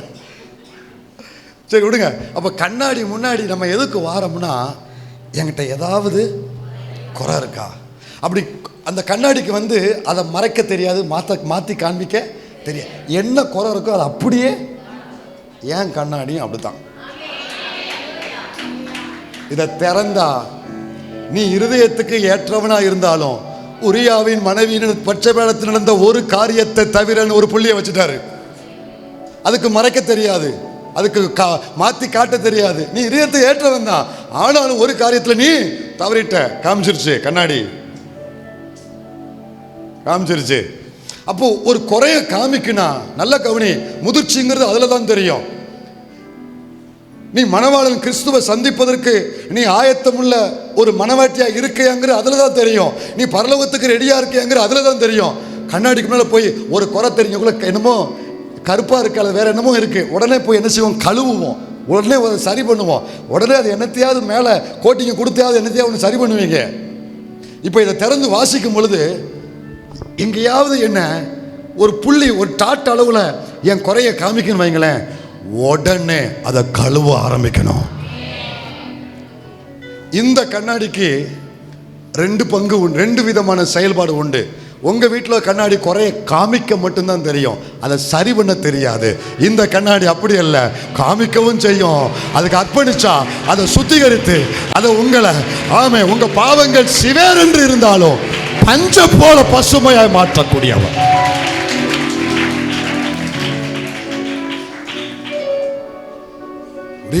பார்க்கணும். ஒரு வார்த்தை உங்களுக்கு நேரம் வருது, தனி பைபிள் தியானத்தில், செய்தியில், பிரசங்க நேரத்தில், ஆராதனை நேரத்தில் ஒரு வார்த்தை வருதுன்னா இருதயத்தை கடினமாக வைக்கக்கூடாது. இருதயத்தை திறந்து வச்சுக்கிட்டு ஒரு தண்ணீரில் நனைக்கப்பட்ட பஞ்சு எப்படியோ அந்த மாதிரி உங்கள் இருதயம் வேதத்தை வாசிக்கும் பொழுது இருக்கணும். ஒரு வார்த்தை உங்களுக்கு நேரம் வருது, நீங்கள் அந்த தப்பு செய்யாவிட்டாலும் முற்பிதாக்கள் செஞ்சதை நெகேமியா சொல்லி அழுவார், என்னை தானியேல் சொல்லி அழுவார். அப்படியெல்லாம் அவங்களோட இணைச்சி அவங்க ஜெபிச்சிருக்கிறாங்க. அப்போ அதெல்லாம் வாசிக்கும்போது ஆண்டவரே நீங்கள் செய்யாவிட்டாலும் நீங்கள் ஆண்டவர் ஒரு என்னிடத்தில் அப்படி ஏதாவது குறை இருந்தால் என்னை கழுவுங்கப்பா, நான் அன்னைக்கு இப்படி பேசிட்டேன் என்னை கழுவுங்கப்பா, இதை பார்த்துட்டேன் என்னை கழுவுங்கப்பா, இப்படி நான் நடந்துட்டேன் என்னை கழுவுங்கப்பா. கழுவி கழுவி தூய்மையாக்கும் கல்வாரி ரத்தத்தாலே பான் பணியை போல மையாவே. இப்படி நீங்க சொல்லி சொல்லி ஜெபம் பண்ணீங்கன்னு வைங்களேன், எக்கால சத்தம் எந்த ராத்திரி வந்தாலும் உங்க காதுல கேட்கும், உங்க காதுல கேட்கும். எந்த நடுச்சாமமா இருந்தாலும் உன் காதுல கேட்கும். என்ன தயவு செய்து ஏ தாயே, ஏ தகப்பனே, ஏ சகோதரா, ஏ சகோதரி, ஏ தம்பி தங்கச்சி, எனக்கு உன் பொண்ணு வேண்டாம், உன் பொருள் வேண்டாம், ஆனா கர்த்தர் முன்பதாக என்னை வெட்கப்படுத்தாதபடி நீ பார்த்துக்கோ. கர்த்தர் முன்பதாக நான் தலகுனிஞ்சு போகாதபடி நீ என்னை பார்த்துக்கோ. கர்த்தர் முன்பதாக இவளுக்கு ஊழியம் செஞ்சதுக்காக சந்தோஷப்படுறேன்னு நான் கர்த்தரை துதிக்கிற அளவுக்கு நீ நடந்துக்கோ. அல்லேலூயா. இப்படி வாசிக்கும் பொழுது கேட்கும் பொழுது கவனிங்க, உங்கள் லைஃப்பில் ஒரு காரியத்தை கர்த்தர் வேதத்தை தியானிக்கும் பொழுது உங்களோடு உணர்த்துறாருன்னா தள்ளி போடாதீங்க. ஸ்டேஜ் 1லேயே சரி பண்ணாதான் சரி பண்ண முடியும். ஸ்டேஜ் 2, 3, 4னா காப்பாற்ற முடியாது. ஸ்டேஜ் 1 இருக்கும்போது உங்கள் குறைகளை கர்த்தர் உணர்த்துவார்னா வேதத்தில் இன்னைக்கு வரைக்கும் எங்களுக்கும் உணர்த்துறாருங்க. இன்னைக்கு காலையில் வரைக்கும் உங்களுக்கு வர்றதுக்கு முன்னால் வரைக்கும் எங்களுக்கு உணர்த்துறாரு. தியானிச்சுக்கிட்டே இருப்பேன், சில விஷயங்களை ஆண்டவர் போதிச்சுட்டே இருக்கும் பொழுது அப்படியே என் சேரை விட்டு கீழே இறங்கிடுவேன், தரையில் உட்காந்துருவேன். தரையில் உட்கார அப்புறம் எழும்ப, தரையில் விழ அப்புறம் எழும்ப. இப்படித்தான் எனக்கு செய்திக்கு மட்டும் எனக்கு நேரம் எனக்கு ரொம்ப நேரம் வேணும். சும்மா குறுகிய நேரத்தில் நான் ஒரு செய்தியை தயார் பண்ண முடியாது. எனக்கு தரையில் உட்காரணும், அப்புறம் எழும்பணும், உட்காரணும். அப்போ தான் எனக்கு ஒரு திருப்தியாக இருக்கும். வா, முதல்ல நான் ஆசீர்வதிக்கப்பட்டா தான் அது ஜனத்தை ஆசீர்வதிக்கும். நான் பேசுகிற வசனம் என்ன ஆசீர்வதிச்சுறது மட்டும்தான். நான் சாப்பிட்டு நான் அதில் திருப்தி அடைஞ்சு நான் அதில் பலன் அடைஞ்சதைத்தான் உங்களுக்கு கொடுப்பேன். அப்படியே நீங்கள் வேதத்தை அப்படித்தான் ஒரு காரியத்தை கர்த்தர் உணர்த்துறாரு வைங்களேன். வாசிக்கும் பொழுது ஜெபத்தில் ஆராதனையில் உடனே உங்களை அர்ப்பணித்து அதை சரி பண்ணிடணும், தள்ளி போடக்கூடாது. இதன்படி நான் இருக்கிறேனா, இதன்படி எனக்கு இருக்கா, இல்லாட்டா எனக்கு கிருபை தாங்க. எல்லாரும் குறைவுள்ளவர்கள், எல்லாருமே தவறுகிறவர்கள், தவறினவர்கள், யாரும் பூரணர்கள். அப்படி இருந்தால் கை வைத்துங்க. பூரணர்கள் இருந்தால் கை வைத்துங்க. ஒரு ஏலக்காய் மாலை வாங்கிட்டு வந்து உங்கள் தலை. இல்லை இருக்கா? சரி, புரியுதா? எல்லாரும் தவறினவங்க உடனே உடனே உடனே ஆண்டவர்கிட்ட ஒப்புரவாகணும். இதில் தவறிட்டேன், இதன்படி நான் இருக்கிறேனா அப்படியே உங்களை இப்படியே இந்த மனப்பான்மை பச்சை குழந்தையா மாறிடணும். பைபிளை திறந்த ஒரு குழந்தையா மாறிடணும். என்ன சொன்னாலும் ஏற்றுக்கிடணும். ஆண்டவர்கிட்ட ஏற்றுக்கிடணும். ஓகே ஆண்டவரே, okay, sorry, I'm sorry Lord, I'm sorry Lord, மன்னிங்க, நான் மாற்றிக்கிறேன்.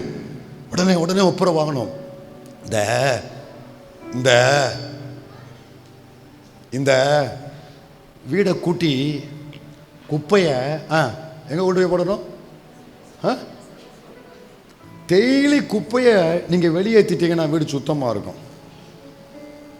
டெய்லி குப்பையை என்ன செஞ்சிடணும்? வெளியேற்றிக்கிட்டே இருக்கணும். குப்பையை சில ஆட்கள் பொன் வெள்ளி மாதிரி மூளையில் குமிச்சு வச்சிருப்பாளுங்க. அப்படியே கூட்டி கூட்டி, எனக்கு தெரிஞ்சதெல்லாம் வீட்டுக்குள்ளே இருந்து கூட்டிட்டு வெளியே வரணும். அதான் முறை, கூட்டுற முறை. கூட்டுற முறையை நான் சொல்லித்தரேன் உங்களுக்கு. வீட்டுக்குள்ளே இருந்து கூட்டிட்டு எங்கே வரணும்? வெளியே வாசப்படியில் வந்து அப்படியே வெளியில் எல்லாத்தையும் எடுத்து கடைசியில் வெளியே ஏற்றிடணும் அப்படியே குப்பையை. இன்னைக்கு உள்ள மெத்த படித்த மேதாவிகளை எப்படி தெரியுமா?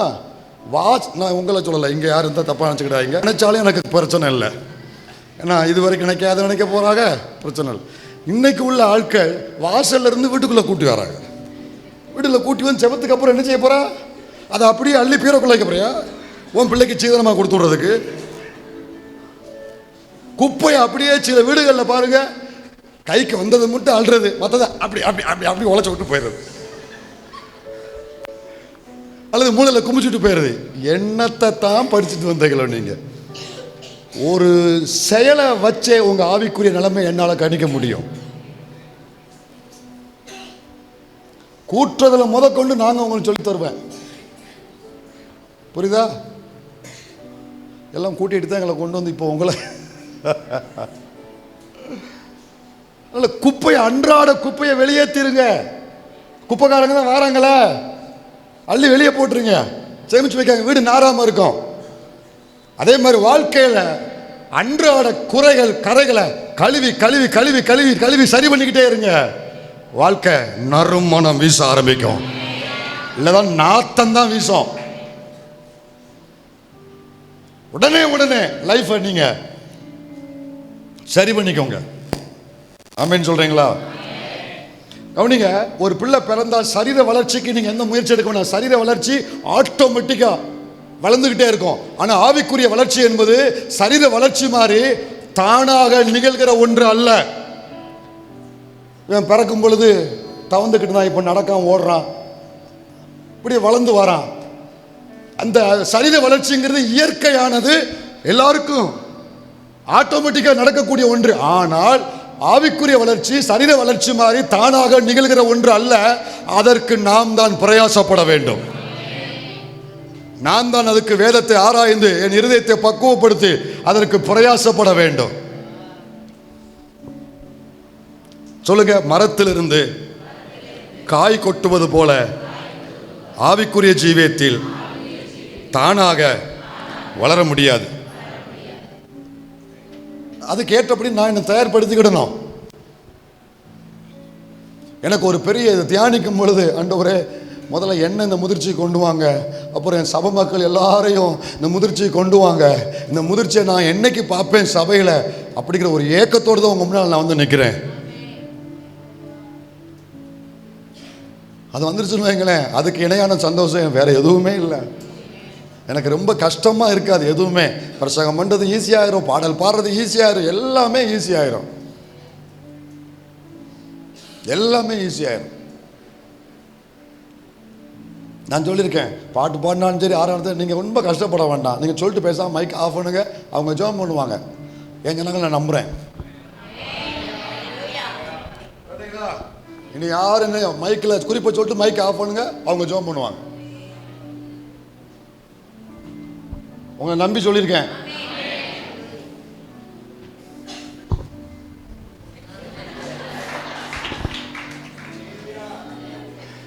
முதிர்ச்சியின் அடையாளங்கள்.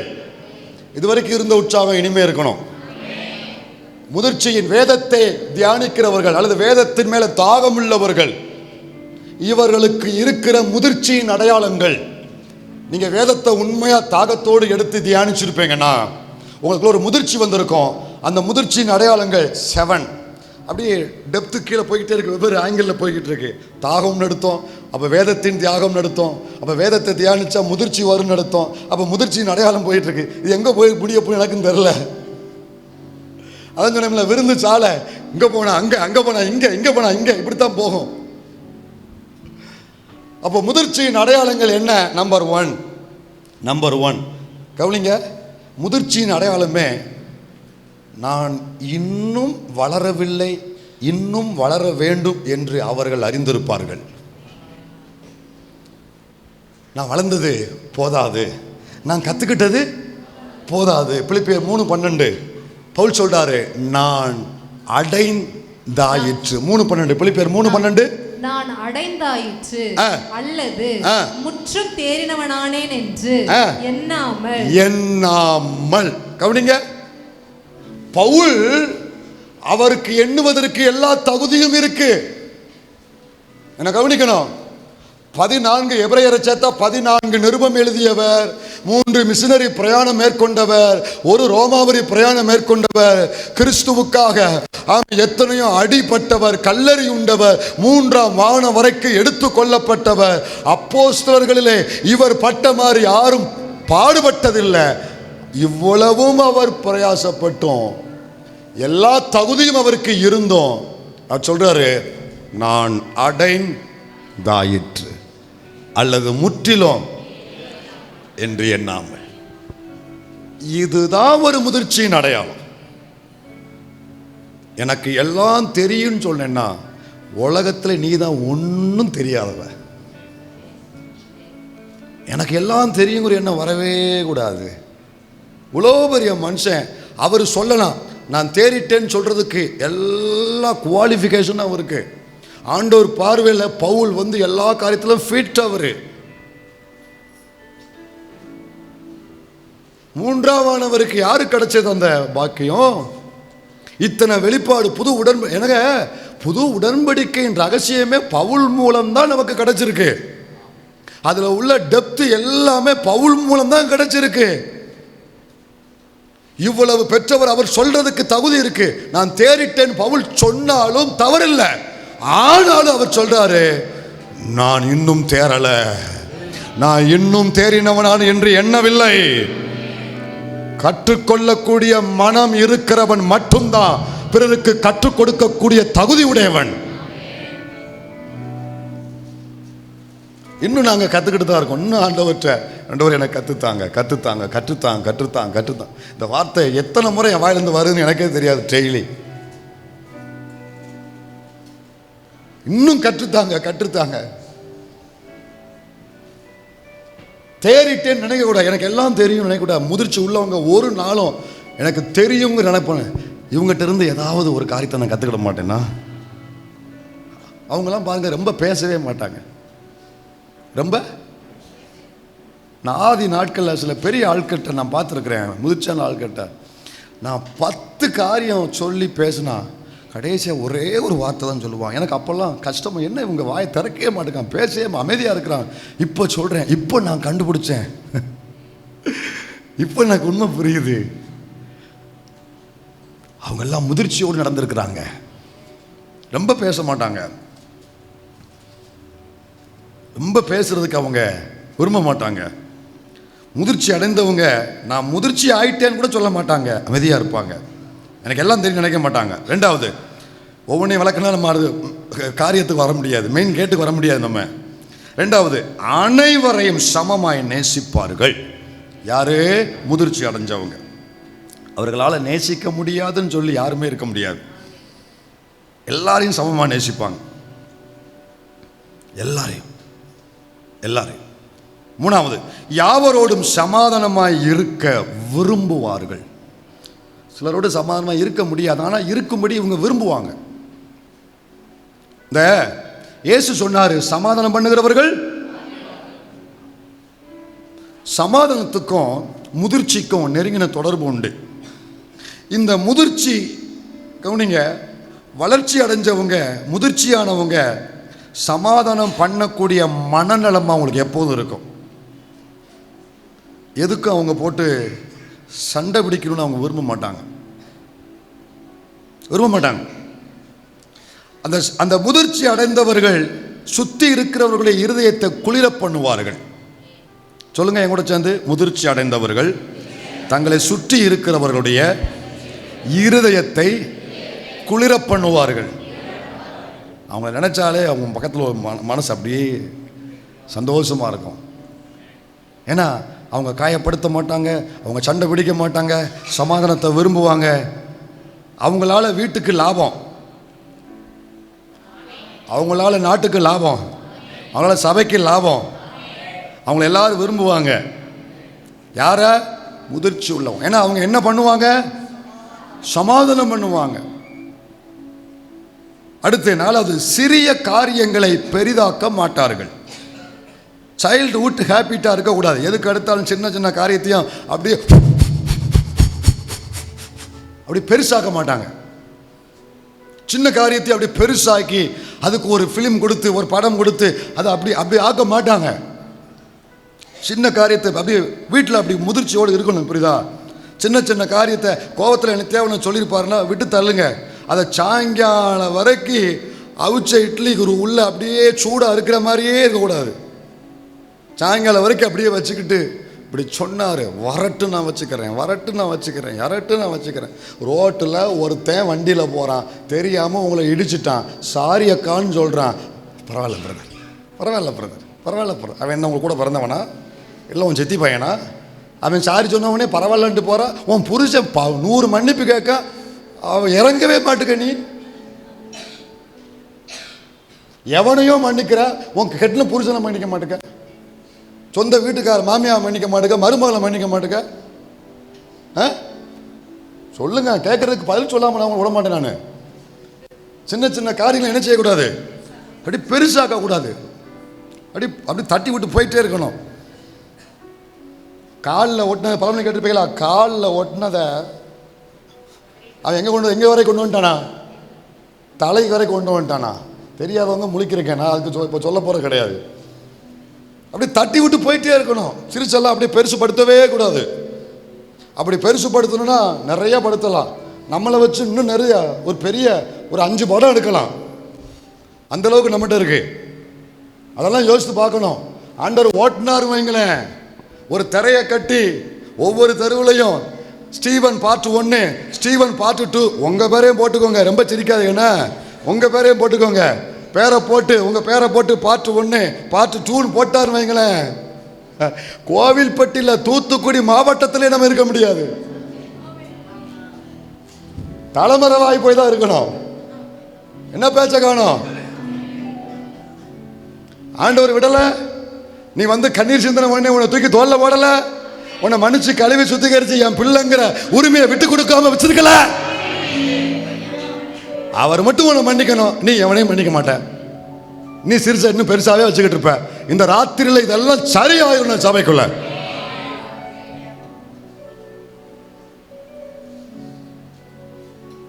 அல்லேலூயா.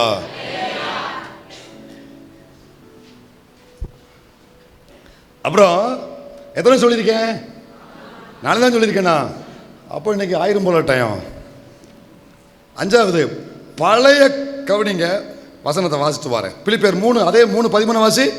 பிலிப்பியர் 3:13 வாசி. அதுக்கு அடுத்த வசனம், சகோதரரே அதை பிடித்துக் கொண்டேன் என்று நான் எண்ணுகிறதில்லை. ஒன்று செய்கிறேன். I will do one thing. ஒன்னே ஒன்று செய்கிறேன். என்ன செய்ய போறேன்?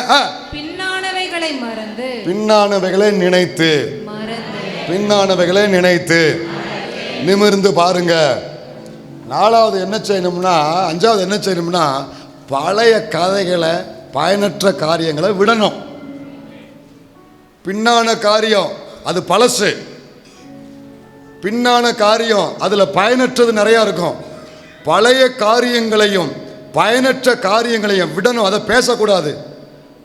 பழைய கதைகளை பேசி பேசி பேசி பைபிள் இருக்கு. நேரம் போக்கு பேசுகிற கிழவிகள்னு இருக்குது. நான் சொல்லலை, உங்கள் கையில் என் கையில் இருக்கிற பைபிள் சொல்லுது. கிழவிகள் பேச்சுன்னு இருக்கு இருக்கா? சீர்கேடும் கிழவிகள் பேச்சுமா இருக்கிற கிழவிகள் பேச்சு. கிழவி இந்த அவன் மூத்த மக அவன் கூட உனக்கு எதுக்கு இதெல்லாம் கேட்டையா? அன்னைக்கு அந்த பிரச்சனை, இன்னைக்கு இந்த பழைய வளவளவலும் பழைய பேச்சுகளை பேசவே கூடாது. பயனற்ற காரியத்தை வாயில கொண்டு வரக்கூடாது. எனக்கெல்லாம் அது நான் சொன்னேன் போன வாரமா. எப்போ சொன்னேன்? ஏன்னு சொன்னேன்ல. எப்போ சொன்னேன்? போன வாரம் தான் சொன்னேண்ணா, மறக்கல தானே நீங்க? அப்படி ஒருத்தன் பேசினானே உடனே அவன் என்ன பண்றான்னு அர்த்தம் உங்க முன்னாடி தமிழ்ல சொல்லுங்க, வாந்தி பண்றான்னு அர்த்தம். பழைய பேச்ச ஒருத்தன் பேசுறான்னா குடகுடமா வாந்தி பண்ணேன். நான் பாஸ்ட் தான், வாந்தி எடுத்த நீ இருப்பியா? ஓடிட மாட்டேன். வாந்தி எடுத்த உடனே என்ன அழகா வாந்தி எடுக்காரு, கலர் கலரா வாந்தி எடுக்காரு அப்படின்னு உட்காந்துருக்க போறிய. அப்படி டென்சிட்டிவ் அப்படி எவ்வளவு திக்கா இருக்கு. இதெல்லாம் கணக்கு பார்த்துட்டு இருக்க போறிய. இங்க வர இப்பயே குடிஞ்சிட்டீங்க. எங்க நான் சீரியஸா பேசுறேங்க. இதே மாதிரிதான் சில ஆட்களுடைய பேச்சு இருக்கு. அதை மட்டும் உத்து ரசிக்க. சில ஆட்களுடைய பேச்சு பழைய பேச்சு, வேண்டாத பேச்சு, பக்தியற்ற பேச்சு, கிளவி பேச்சு, ஆகாத பேச்சு, பிரயோஜனம் இல்லாத பேச்சு, இதை மட்டும் ரசிக்க. அதுவும் வாந்தி மாதிரிதான். ஓடு, ஐயோ இவன் வாந்தி எடுக்காப்பான்னு ஓடிடு. எவ்வளவு உங்ககிட்ட வந்து எதையாவது பேச வந்தா வாந்தி எடுக்காண்டு போய் சொல்லிட்டே போ. வாந்தி எடுத்தா எனக்கு வாந்தி வந்துருமா? எனக்கு சேராது சொல்லிட்டு போயிரு. அப்படியே கண்டலெல்லாம் பேசி எனக்கு புரியலை. எங்க உங்க ஆவிக்குரிய வாழ்க்கையை நீங்க கெடுத்து கொள்ளாதீங்க. உங்க தரத்தை நீங்க இழக்காதீங்க. பிரயோஜனம், நீ 2 பேர் கூடுறீங்கன்னா நீ பேசுற பேச்சு ஒண்ணு உனக்கு பிரயோஜனமா இருக்கணும், 2வது கேட்கிறவனுக்கு பிரயோஜனமா இருக்கணும். அது இருந்தா மட்டும் பேசு. ஒண்ணு கர்த்தர் மகிமைப்படணும், அல்லது உங்க 2 பேர்ல யாருக்காவது பிரயோஜனமா இருக்கணும், அதை பேசு. மற்ற எதையும் பேசாத. நீ நல்ல வளர்ச்சியை நோக்கி நீ போவ. உங்க பேச்சினாலேயே சில ஆசீர்வாதங்களை இழக்கிறீங்கிறத கர்த்தர் சொல்றார். கவனிங்க, உன்னுடைய வாயினால சில ஆசீர்வாதத்தை இழக்கிற. இங்க இருக்கிற சில பிள்ளைங்களுக்கு தெளிவா சொல்றேன், உங்க வாயினால சில ஆசீர்வாதம் இன்னும் தடப்பட்டு இருக்கு. உங்க வாயினால சில ஆசீர்வாதத்தை இழந்து இருக்கிறீங்க. அதை சரி பண்ணணும்னா முதல்ல உங்க நாவை நீங்க சரி பண்ணணும். உங்க நாக்கை நீங்க சரி பண்ணணும். பயனற்றதை நீங்க பேசவே கூடாது. சபைக்குள்ளேயும் சரி, தனியாவும் சரி. அப்படியே இங்க பாருங்க, அன்பா சொல்றேன், ஒரு தகப்பனா உங்களுக்கு நான் சொல்றேன், சபை மக்களை பார்த்து நான் சொல்றேன், எல்லாரும் நம்ம கடைசி வரைக்கும் அப்படியே ஐக்கியமாக ஆராதிச்சு பரலோகத்துக்கு போய் சேரணும்னா நீங்கள் ஒரு காரியத்தில் ஆவிக்குரிய ரீதியில் மட்டும் எல்லாரும் ஐக்கியப்படணும். இந்த சபையை விட்டு வெளியே போயாச்சுன்னா பார்த்தா நல்லா இருக்கீங்களா, உங்களுக்காக ஸ்தோத்திரம், உங்களுக்காக ஜோம் பண்ணிக்கிறேன், இதில் மட்டும் நீங்கள் ட்ராவல் பண்ணணும். அப்படியே ரொம்ப டீப்பாக உள்ளே போய் அப்புறம் இன்றைக்கி என்ன குழம்பு, அப்புறம் இன்றைக்கி என்ன கூட்டு, அப்புறம் உன் மகன் ஸ்கூலுக்கு போயிட்டாளா, உன் புருஷன் வேலைக்கு போயிட்டானா, எதுக்கு என்ன செய்ய போற? அவன் பின்னால நீ போறியா? என்ன செய்ய போற? இந்த வேண்டாத குடும்பத்துக்குள்ள ரொம்ப நுழையக்கூடாது, குடும்பத்துக்குள்ள ரொம்ப கொஞ்சி கொலாவ கூடாது. நான் சொல்லிட்டேன், இதெல்லாம் இந்த நீ கொஞ்சி கொலாவுனா அது எங்க போய் முடியும் எனக்கு தெரியும். அப்படி முடிஞ்சு நாளைக்கு பஞ்சாயத்துக்கு நீ வரக்கூடாது. அப்ப நீ முடிவு பண்ணிடணும், சரி முடிவு இதுதான், வா நம்ம 2 பேரும் அங்கிட்டு போயிடும், எங்கிட்டாவது போயிடும், அப்படி நீயே முடிவு பண்ணிக்கிடணும். புரியுதா உங்களுக்கு? உங்களால் யாருக்கு இடர்ல வரக்கூடாது. புரியுதா? ரொம்ப ரொம்ப எல்லாத்துக்கும் ஒரு அளவு இருக்கணும். அளவில்லாமல் நேசிப்பது ஆண்டவரை மட்டும்தான், இயேசுநாதரை மட்டும்தான். அளவே இல்லாமல் அவரை நேசிக்கணும், வசனத்தை நேசிக்கணும், சபையை நேசிக்கணும், ஆராதனை நேசிக்கணும், இது மட்டும்தான். மற்ற எல்லா காரியத்திலையும் வேண்டாத காரியத்துக்கெல்லாம் ரொம்ப இன்வால்வ் ஆகக்கூடாது. நீங்கள் நான் சொல்றது புரியுதா உங்களுக்கு? இதுதான் உங்களுக்கு உங்களை குவாலிட்டிக்குள்ள கொண்டு போகும், தரத்துக்குள்ள உங்களை கொண்டு போகும். உங்க தரத்தை நீங்க இழக்காதீங்க, உங்க செயலினால் ஆசீர்வாதத்தை இழக்காதீங்க.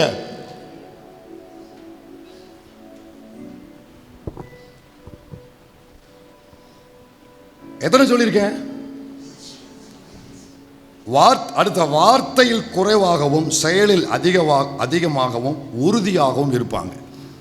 வார்த்தையில் குறைவா முதிர்ச்சியானவங்க, வார்த்தையில் குறைவாகவும் செயலில் அதிகமாகவும் உறுதியாகவும் இருப்பார்கள். வார்த்தை கம்மியாக இருக்கும், ஆனால் செயல் எப்படி இருக்கும்? அதிகமாக ஸ்ட்ராங்காக இருக்கும். அவங்க எல்லாம் செயலில் தான் காட்டுவாங்க. முதிர்ச்சியானவங்க பேசிக்கிட்டே தேவனுடைய ராஜ்யம் பேச்சில் அப்புறம் எதில் இருக்கு? பலம். சொல்லுவாங்க வாயிலேயே வாட சொல்றான். வாயிலேயே பேசிக்கிட்டே கதையை ஓட்டக்கூடாது. பேச்ச குறைக்கணும், பலத்தில் வளரணும். பேச்ச என்ன செய்யணும்? குறைக்கணும், பலத்தில் வளரணும். வளவல வளவல வளவல வளவல. இப்போ நம்ம ஆட்கள் நிறைய பேர் மாறிட்டாங்க. அந்த முன்னாடி ஜெபிக்க வர்றதில்ல. நான் இப்போ சொல்லிக்கிட்டே இருக்கோம்ல, மாறிட்டாங்க. வந்து நீட்டாக சொல்லிட்டு ஜெபம் முடிஞ்ச உடனே அப்படி முக்காடு எடுத்து விட்டு அழகாக போய்கிட்டே இருக்காங்க. ஏன் தெரியுமா? நான் ஜெபம் முடிஞ்சோடனே அவங்க முகத்தையே பார்க்க மாட்டேன், அடுத்தால பார்க்க ஆரம்பிச்சிடுவேன். ஏன்னா சரிப்படுத்தணும்னா சில விஷயத்தில் நம்ம கடினமாக நம்மளை மாற்றிக்கிடணும். உள்ள அன்பை வச்சுக்கிட்டு வெளியில் கடினத்தன்மையை மாற்றிக்கிடணும். புரியுதா உங்களுக்கு? அன்பு இல்லாமல் இல்லை. அதாவதுங்க, ஒருத்தன் படுற கஷ்டத்தை பார்த்து அழுகிறல்ல, உன் வழியை விட அவனை கண்டிக்கிறான்ல, அவன் அனுபவிக்கிற வழி 100 மடங்கு. ஏன்னா அதே அன்பு அவனுக்கு உள்ள வச்சுக்கிட்டு, ஆனால் அதை மறைச்சிக்கிட்டு வெளியில் கடினமாக்கி அவன் நன்மைக்காக அவனை சரிப்படுத்துறதுக்காக சில விஷயத்தை ஹார்டாக கடினமாக நடந்து கொள்கிறான். பார்த்தியா? அன்பு இல்லாமல் ஒன்றை விட 100 மடங்கு அவனுக்கு அன்பு இருக்குது, வழியும் இருக்குது. சில விஷயத்தில் நம்ம கடினமாக கவனிங்க, சில விஷயத்தில் நம்ம கடினமாக மாற்றி சில கடினமான காரியங்களை நம்ம உறுதியாக நம்ம முடிவெடுக்கக்கூடியவர்களாக இருந்தால் மட்டும்தான் கர்த்தர் நம்மளை நம்பி கையில் தருவார் சில காரியத்தை. இல்லைன்னா நீ அழுதுகிட்டே மூக்கு சிந்திக்கிட்டே தான் கடைசி வரைக்கும் இருப்பேன். முதிர்ச்சி உள்ளவர்கள் கையில தான், வளர்ச்சி அடைந்தவர்கள் கையில தான் கர்த்தர் தன் பொறுப்பை அவர்கள் கையில கொடுப்பாரு.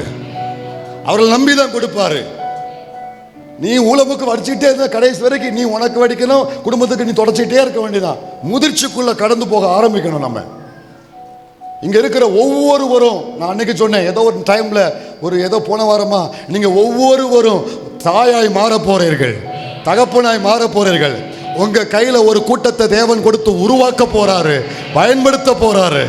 நீங்க அப்படிப்பட்ட முதிர்ச்சிக்கு நேரம் இப்போ கர்த்தர்களை கொண்டு வர விரும்புகிறாரு. உள்ள வந்த சவ மக்கள், புதிய மக்கள் உங்களை பார்த்து ஜபத்தில் வளருவாங்க, உங்களை பார்த்து நிறைய விஷயத்தில் வளருவாங்க. அதற்கு இப்போ கர்த்தர் உங்களை தயார்படுத்தி கொண்டு இருக்கிறாரு. ஒரு தாய்க்கு இருக்கிற குணத்தை சபைக்கு தேவன் கொண்டு வராரு. ஒரு தகப்பனுக்கு இருக்கிற குணத்தை தேவன் சபைக்கு கொண்டு வராரு. முதிர்ச்சியை நோக்கி இந்த சபையை கர்த்தர் கொண்டு போக போறாரு. உங்களை கொண்டு நடக்க போற காரியம் இதுவரைக்கும் இந்த பட்டணத்தில் பார்த்திராத காரியத்தை தேவன் செய்ய போறாரு. அந்த முதிர்ச்சி உங்களுக்கு வந்தாதான் அவர்களைத்தான் தேவன் பயன்படுத்த முடியும். அவர்கள் கையில தான் எதையும் தேவன் கொடுத்து இதை செய்யும் சொல்ல முடியும். உறுதியற்றவர்களையும் பயந்தாங்கொலிகளையும் பலனற்றவர்களையும் தேவன் அவர்கள் நம்பி எதையும் கொடுப்பதில்ல. அல்ல, வார்த்தையை குறைச்சிட்டு செயலை அதிகமாக்கணும், உறுதியாக்கணும்.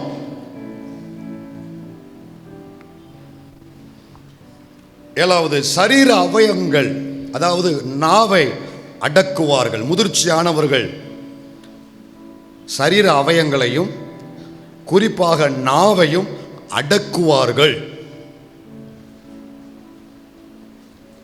கண்ட்ரோல் பண்ணணும். எனக்கு கட்ட கட்ட சிந்தையா வருது பாஸ்டர். எதுக்கு வருது?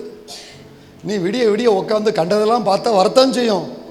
உன் கண் ஒரு கேமரா, உன்னுடைய மைண்ட் இருக்கு பாரு, உன்னுடைய மனது, இது ஒரு பல ஜிபி மெமரி உள்ளது. நீ பார்க்குறத ஃபோட்டோ எடுத்து இங்கே போய் ஸ்டோர் பண்ணிடும். இதுதான் இங்கே ரிங்காரமாகிக்கிட்டே இருக்கும், ஓடிக்கிட்டே இருக்கும். நீ கண்டதை பார்த்தா கண்ட சிந்தை வரத்தான் செய்யும். அடக்கு, கண்ணை அடக்கு, நாவை அடக்கு, கையை அடக்கு. அப்படியே கோவம் வந்தா ஃபஸ்ட்டு அப்படியே கைதான் ஃபஸ்ட்டு நீளுது. எதுக்கு நீளுது?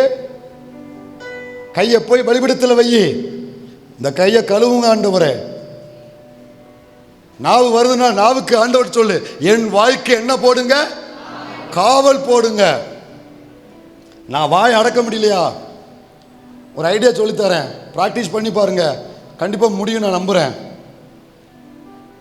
நல்லா பூட்டங்க இருக்கு, பெரிய பூட்டு வாங்கி இருங்க, இந்த இடத்துல ஆசாரியை கூப்பிட்டு ஒரு ட்ரில் போட்டு இங்கே ஒரு ட்ரில் போட்டு இங்கே ஏன்னா இங்கே போட்டால் பிச்சுக்கிட்டு வந்துடும். இங்கேயும் ஒரு ஓட்டை போட்டு பெரிய பூட்டை தொங்க விட்டு பூட்டி சாவியை தூர போட்டுரு,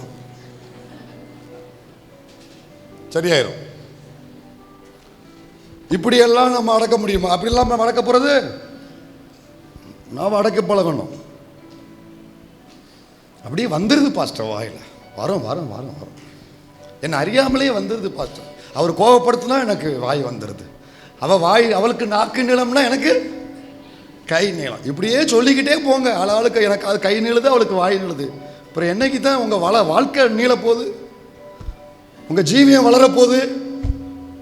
அடக்கி பழகுங்க, நாவை கண்ட்ரோல் பண்ணுங்க, ஆண்டவற்றை கேளுங்க. அதுக்கு தேவன் உதவி, அதுக்கு தாங்க வசனமும் பரிசுத்த ஆவியானவர் இருக்கிறாரு.